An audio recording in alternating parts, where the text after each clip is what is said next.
I always have been interested in art since a little kid. My dad was a painter, and I would like watch him and sit and try to do it too. And matter of fact, I majored in painting at San Francisco State in the late 60s, and living situation turned out to be cheapest in Haight-Ashbury, and I had no idea what I was getting into there.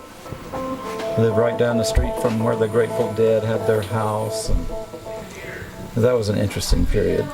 And I had a couple of friends, fellow artists, who made jewelry and were selling it.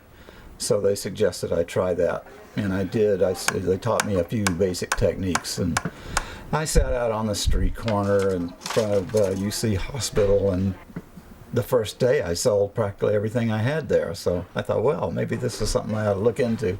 So I went back, took some classes in jewelry techniques, and it probably took me a couple of years of back and forth, keeping a day job and making the jewelry and doing the craft shows to figure out if that was going to pay it. But I had worked my way through. It took me 7 years to get my BA because I would quit, take a job, go back to school, and it was a transition. I drove a taxi, I painted signs on billboards, what else? Typical bus boys and things like that. Well, it was fortunately at a young and optimistic point in my life where everything was like, the future looked rosy. And it didn't take that long, so found out what sold and what people liked, and they bought it. It was easy.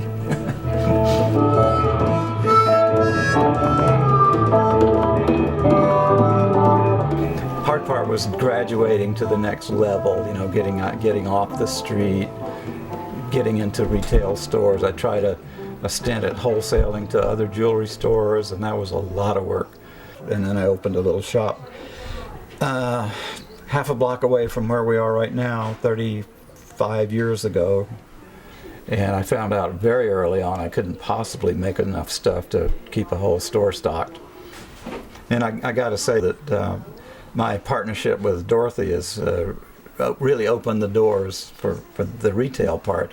We have something like 40 different artists that we represent here.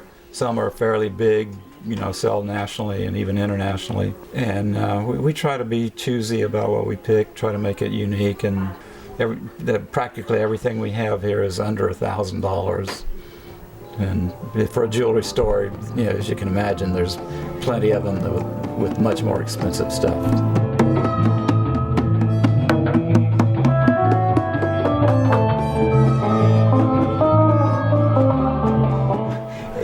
I would encourage anyone who's going into art of any sort these days to at least take some business classes and get all the advice you can get from other people that have been successful at it, or even the ones that haven't.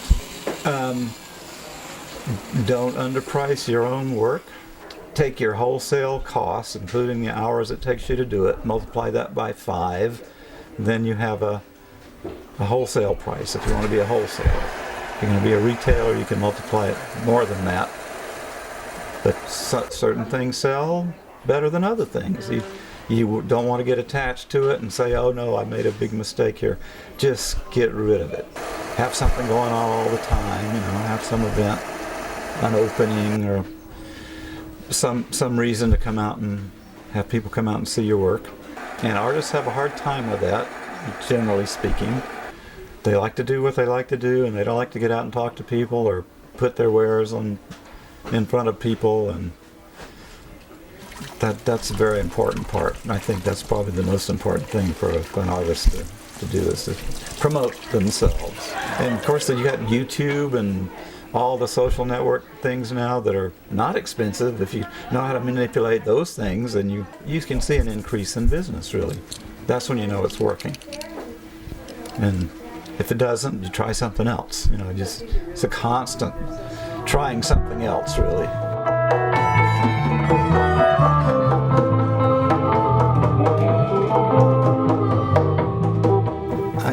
I don't have to have it as a hobby. I can do exactly what I can do, the most outlandish stuff, and somebody will buy it, It's jewelry. It's something that people can relate to, like a big abstract painting. Somebody can't see it hanging over their sofa necessarily. But a piece of jewelry, it can be other than, if it's just really disgusting, I've seen jewelry like that where you feel, who would wear that? And if it's shiny and can hang around your neck or go on your finger, somebody's going to want it.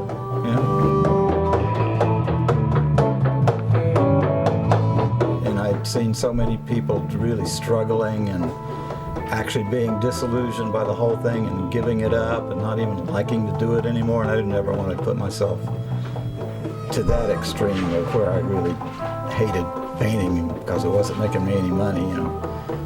Same with music now.